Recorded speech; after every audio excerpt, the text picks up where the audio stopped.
Salamat sa inyo at ginawa ako ninyong presidente.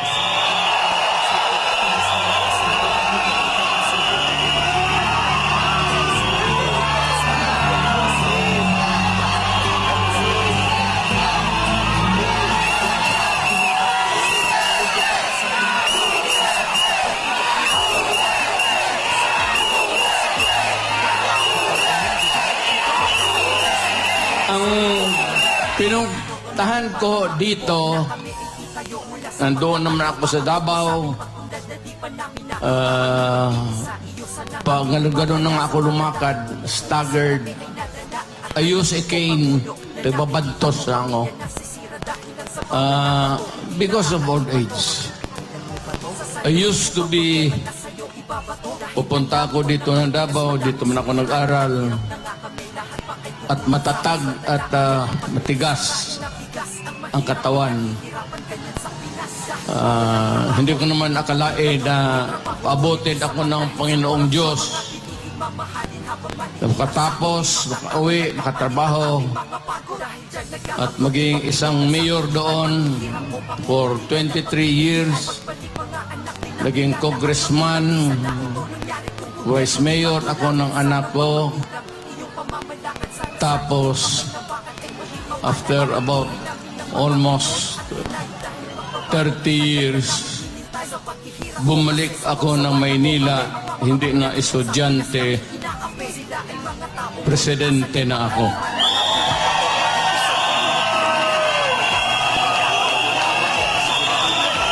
Itong ibigay ko sa inyo, maliit ito na bagay. Pwede ninyong itapon ito pagkatapos. Tapon mo lang sa isip mo. Pero pagdating ng panahon, nakikiusap ako sa inyo, nakaluhod, na huwag ninyong kalimutan, ito ay legal. It could spell the difference of what we have now, what we can pass to you, our children, at anong maibigay mo sa iyong mga apo at mga apo at mga anak ng mga apo nila. Alam mo, may mga tao talagang ayaw ko sanang lumipas na eh. Lumipas na. But every time sa ating history ni kung may presidente man who started first of all, na una, gusto niyang kulikutin, pakialaman, kalkalin niya ang Constitution. Unfortunately, Ferdinand Marcos Sr. Kaya nakataroon tayo ng from 4 years to another 4 years to martial law hanggang naging 20 years. He could have done it in 10 years. But because they wanted themselves in power, may mga tao dito kayo, lumikik, binanganak kayo si Marcos, namatayin lang kayo dyan sa nilibing kayo, si Marcos pa rin ang presidente ninyo. Yan lang na nga. You know, kayo sa likod, yung mga lumad, hindi man tayo magkakaintindihan dyan. Kayong mga Ilocano, kaming mga Bisaya,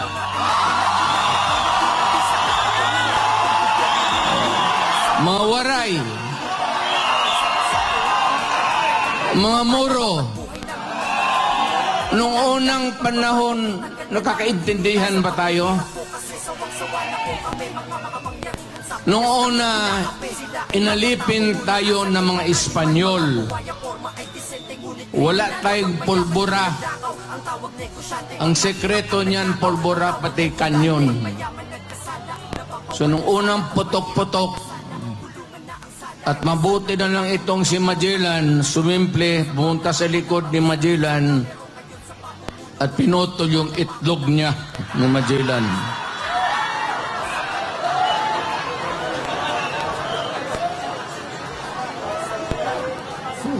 Kaya nung naging presidente ako, totoo yan, kayo. Lahat man tayo Pilipino. Tingin-tingin ako dyan sa mga stamps. Jose Rizal, Bonifacio, Apolinario Mabini, si Jacinto, Marcelo H. del Pilar. Okay yan sila. Naririnig na natin noon sa mga lulo ko na ito mga mahusay ng tao. Pero nung nagpapalaki ako ng palaki, bakit puro Tagalog ito, may Ilocano? Sabi ko, wala ba tayong Bisaya na hero?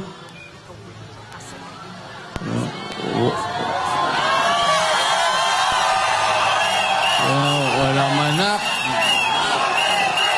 Nakalimutan lang tayo ng mga Tagalog kasi sa Bisaya lang tayo. Sumputang ina ito.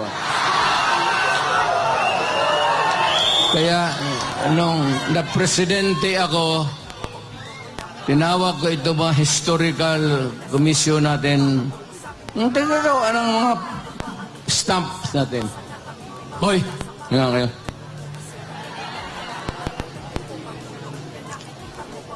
Kami bang mga Bisaya? Sino ang hero namin?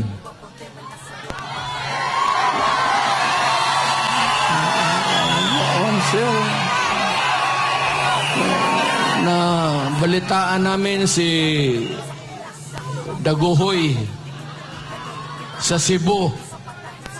Ang problema kay Daguhoy of later years, nung bago na, ito mga polis na gago, lahat ng mga polis, ang tawag nila sa mga ganon, Daguhoy. Kung bakit nyo gipangalan Daguhoy ang mga animal na kriminal na paano nila si Daguhoy, hindi natin mahiro? O sino pa sa amin doon? Yung tigas na Cebuano, sino? Sabi man nila, meron man, sir. O sino? Pero isda man, sir.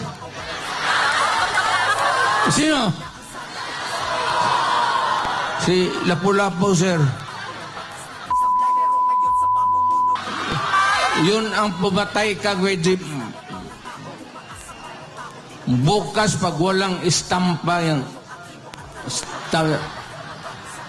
kaya ngayon nandyan na si Lapu-Lapu, tapos si Daguhoy. So, sinabi ko sa mga polis pati military, huwag na ninyong tawagan yung mga hold-upper, mga kidnapper na Daguhoy. Ayaw ko bakit nakaugulian nila yan. Hindi naman sinasadya siguro. Pero medyo may 2-3 na kami. Kung mamatay si Pepe o si Bongo, baka madagdagan natin ng pangatlong hero.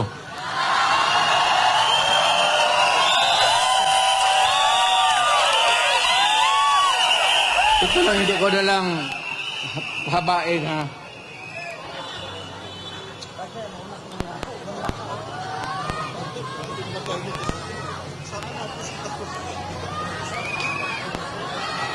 Ito ba dalawang papel?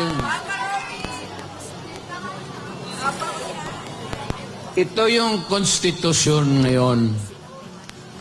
Bantay kayo dito. Bantay kayo dito.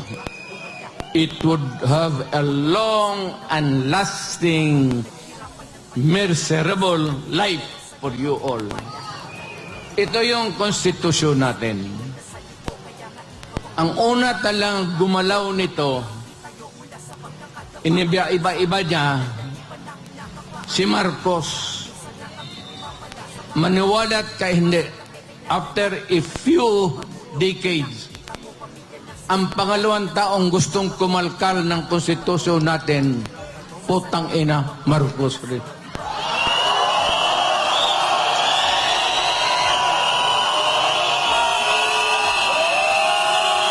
Ano ang dahilan? Gusto lang nilang ito. Sabi man itong mga putang ina, naging congressman rin ako.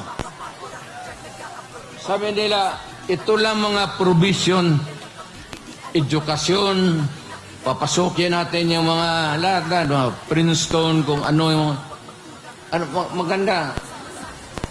Okay naman tayo. Yung UP natin, hindi naman matatalo. Education, advertisement. Para sa akin, hindi na kailangan. Walang putang ina, kawala-walang pinta. Yan ang excuse ni Marcos noon. Pati ang excuse ni Marcos noon. Marcos. Pareho-pareho yung linya. Except dito, sa isang linya lang, nandyan. Yan lang ang target nila. Ito, excuse yan ito para mabuksan lang ang konstitusyon. Hindi mo sabihin na ito lang ang galawin namin. Pag nagalaw yung konstitusyon, putang ina, walang makakapara, lahat na, everything goes. Ang gusto nilang pakialaman, ito, yung termino ng tatay niya na binalastog niya at itong konstitusyon ngayon ni Martin Romualdez, asawa si Lisa, pati si Bongbong. Ano ang gusto nila? Pahabaan ang konstitusyon. Kasi noon nga, nilampastagan ni Marcos, napaalis siya sa Pilipinas, sinauli yung original. Pero, ginawang original, pero ang ginawa, one term lang ang president. 6 years, walang re-election. Kagaya sa akin.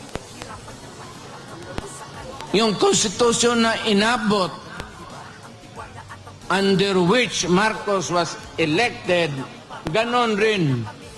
One term, 6 years. Ito, excuses na lang ito. Kagaya nito ni Marcos rin noon sa tatay niya. Ang puntarya talaga nila, ito, dito, ito. Yung term extension. Noon po.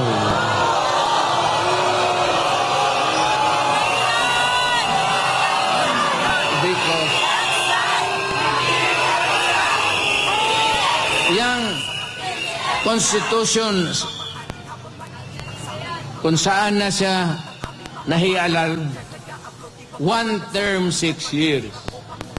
Ngayon, gusto nilang Cha-Cha, People's Initiative. Ang balita ko, may pangatlo na yan, Constituent Assembly by Congress. Mukhang inumpasahan na nila kahapon. Mas madali yun at walang objection. So, kung may galawin man ang konstitusyon, isa lang. Pahabain lang talaga ni Marcos kung anong ginawa ng tatay niya, gagawin. Ako, na-elected ako under this constitution. It says that I served 6 years. Then after that, I go out. Umalis ako. Usang doon. Pero itong mga tao talaga, Marcos doon, unang panahon, Marcos dito, basta panahon ng Marcos, putang ina, napakialaman talaga yung konstitusyon. Pinapahaba yung trabaho. Huwag kayong pumayag na ganon. Kababuyan yan. Sabi ko sa iyo, hindi tayo magkakilala lahat. Kung unang panahong nagkita tayo dito sa Maynila, magpatayad tayo. Ilocano ka, Batanggenyo ako, Bisaya ako, Waray Buro. But in 1935, yung matatanda natin, yung mga minuno natin, nung binatawan tayo ng Espanyol, ang Espanyol nag-istambay sa Pilipinas ng 400 years.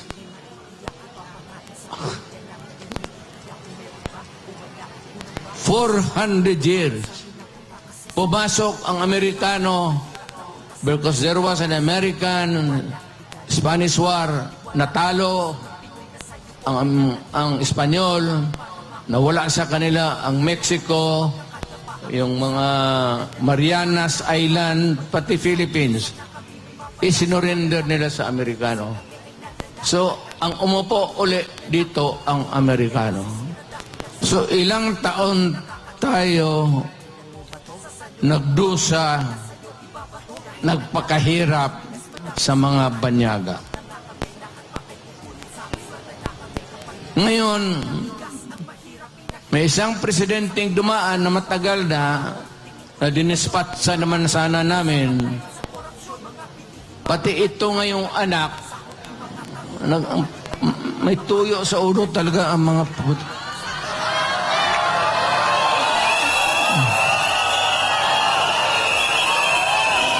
gusto pahabain.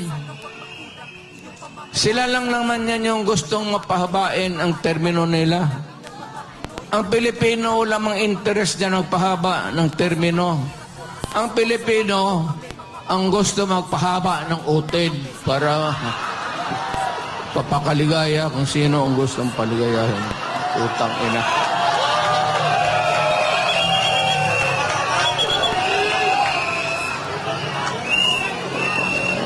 Hindi na ako magtatagal kasi marami pong salita. Tsaka ilang araw na kayo. Mag-uwi na kayo.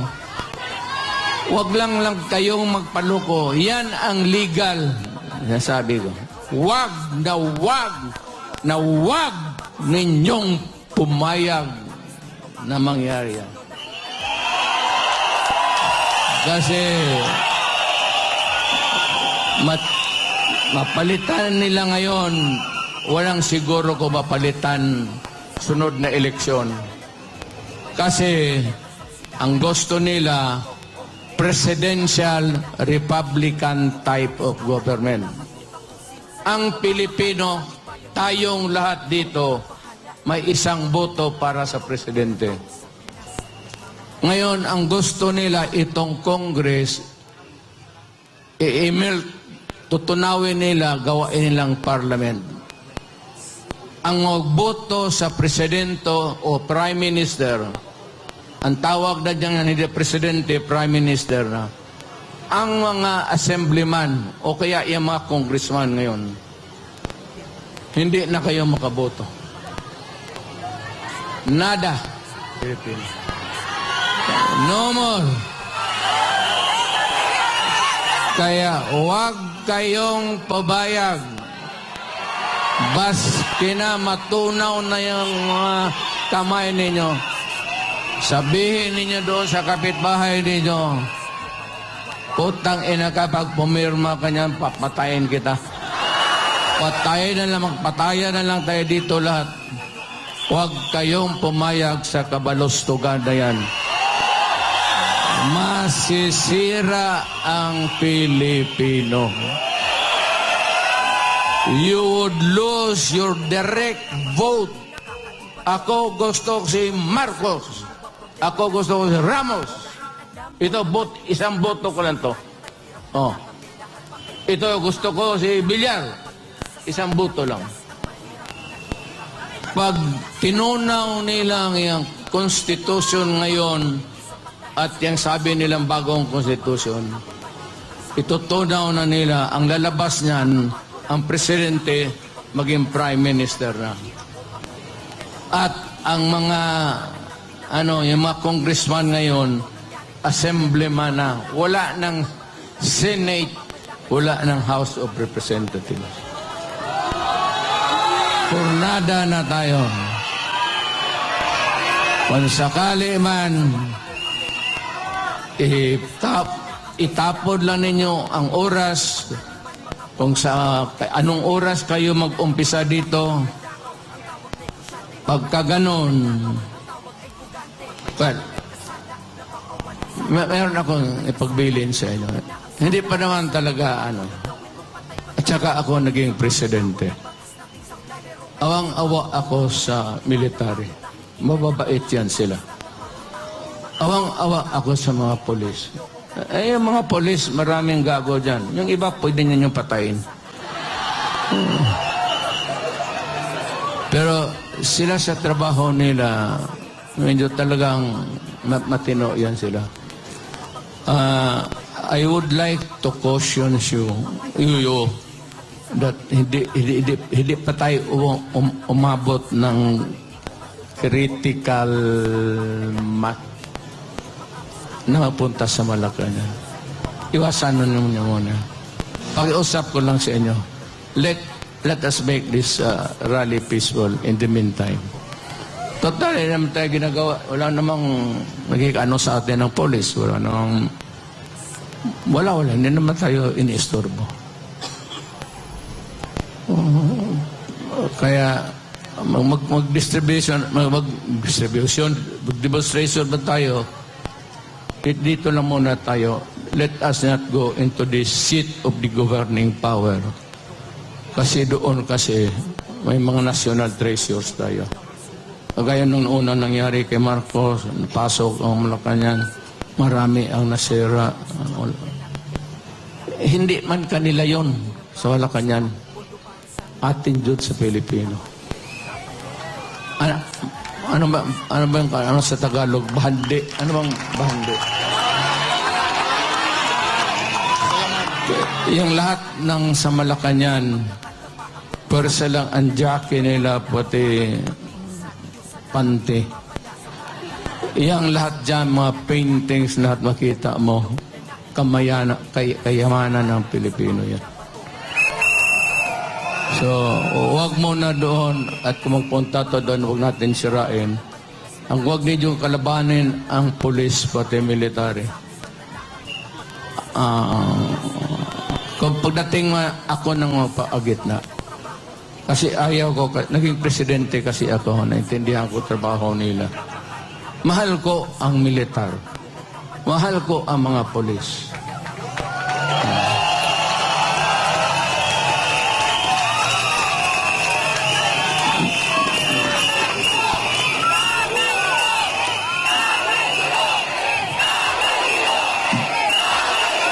Babae mo na.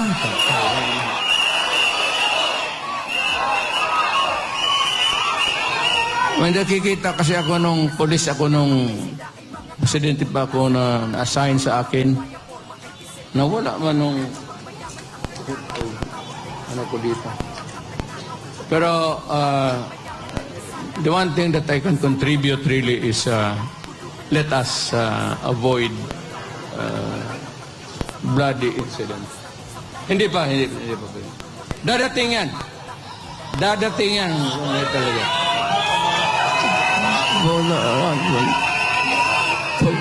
Pagdalang itong si...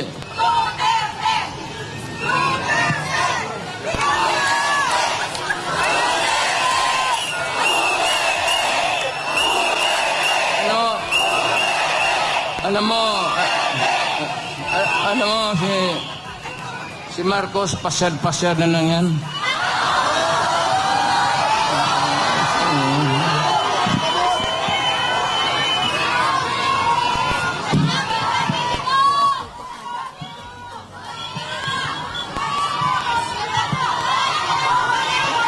Wala nang Marcos. Marcos, ano?